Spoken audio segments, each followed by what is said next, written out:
You are walking down the street on a rainy Tuesday afternoon, and you glance through the window of a neighborhood laundromat. There is no employee behind the counter.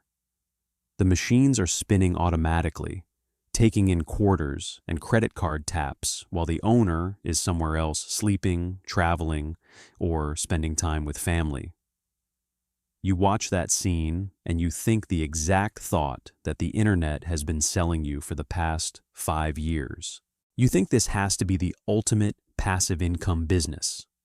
You buy the machines once, drop by once a week to collect heavy bags of cash, and watch your bank account grow without ever having to manage employees or handle customer service. It feels like a bulletproof plan, and that romantic mental picture is precisely what business brokers and online gurus use to put glossy listing photos on your feed. But here is the problem. You are looking at the single hour of the day that lies to you the most. The truth is that a laundromat is not really a clothes washing business. It is a high-risk commercial real estate and public utility arbitrage operation that happens to have industrial clothes dryers inside.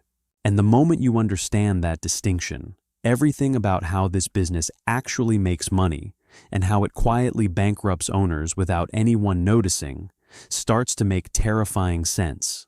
Before we talk about cash profit, we need to unlock the black box of what it actually costs simply to unlock the front door. Because the price tag printed on the sale brochure is only the tip of a very cold iceberg. When a first-time investor thinks about opening a laundromat, they assume the single biggest expense is buying the washing machines. That is the first mistake that wipes out cash reserves before opening day. Buying the equipment is the easy part. The part that quietly drains your bank account is converting an empty commercial retail space into a facility capable of handling tens of thousands of gallons of water, extreme vibration, and massive heat output every single day. Let's start with water and air, two hidden engineering requirements that almost no beginner budgets for correctly.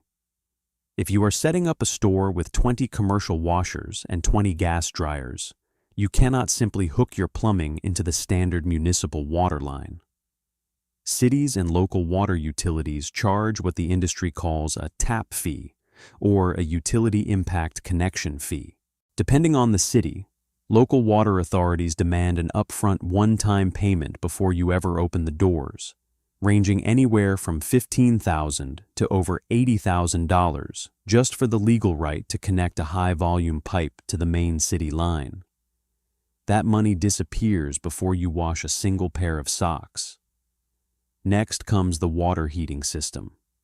A domestic washing machine takes 45 minutes to heat water internally. A commercial laundromat requires water to arrive at the machine at a constant 140 degrees Fahrenheit immediately, allowing fast 23-minute cycles. That requires industrial gas-fired boilers rated at 500,000 BTUs and high-pressure thermal storage tanks. The cost of that commercial boiler setup sits between $25,000 and $60,000. Then there is the air exhaust. Commercial gas dryers consume thousands of cubic feet of natural gas and expel exhaust air at over 160 degrees Fahrenheit.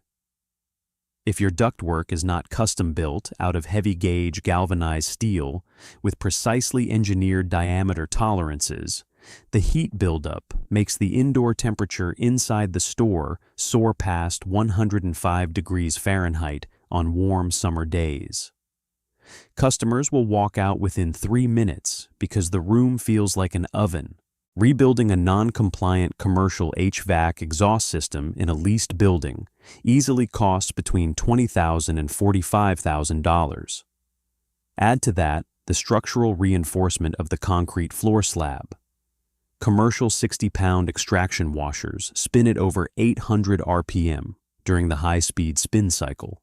If the concrete slab under the floor is not a minimum of 8 inches thick with reinforced steel rebar, the continuous rotational force will crack the building foundation in less than 18 months. When you add up the municipal tap fee, the commercial boiler system, the gas exhaust ducting, the slab reinforcement, and the three-phase high-voltage electrical panel upgrade, you have already spent between $200,000 and $500,000 before you have purchased a single washing machine. Now let me break down the equipment itself. A single commercial 40-pound washer does not cost what a residential washer at a home improvement store costs. It runs between $7,000 and $15,000. A commercial double-pocket gas dryer runs between $6,000 and $11,000. A mid-sized laundromat needs 30 to 40 of these units combined. This brings first-time owners to a decision that determines whether they survive or go under. Do you buy the equipment outright, or do you lease it through equipment financing? Buying outright drains your liquid cash reserves right when you need them most, leaving you with zero runway to survive the first 12 months while the neighborhood is still learning your store exists. On the other hand, leasing sounds like the perfect solution during the sales pitch.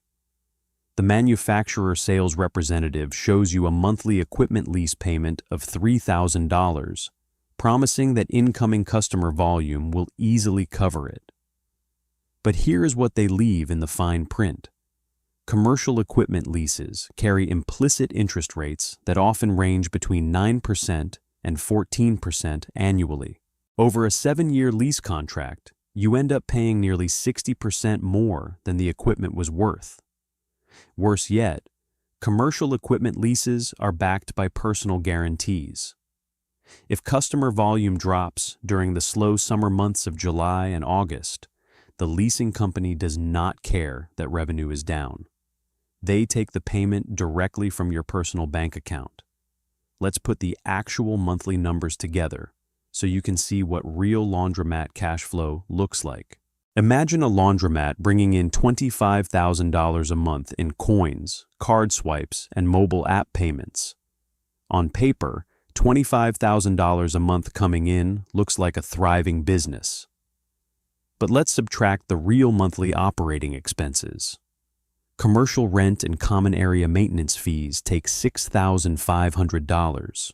Municipal water and sewer bills take $4,200 because water and sewer alone account for 15 to 22% of total gross revenue in this business. Natural gas for water boilers and dryers takes $2,800. Electric utility bills take $1,900. The monthly equipment lease payment takes $5,400. Liability and property insurance takes $600. Routine preventive maintenance and replacement parts take $1,200. Security camera software, Wi-Fi, and commercial trash pickup take $400. When you add up all those real monthly expenses, your total monthly cost to run that store is $23,000. The net profit left over for the owner after working all month, clearing jammed coin slots and mopping floors.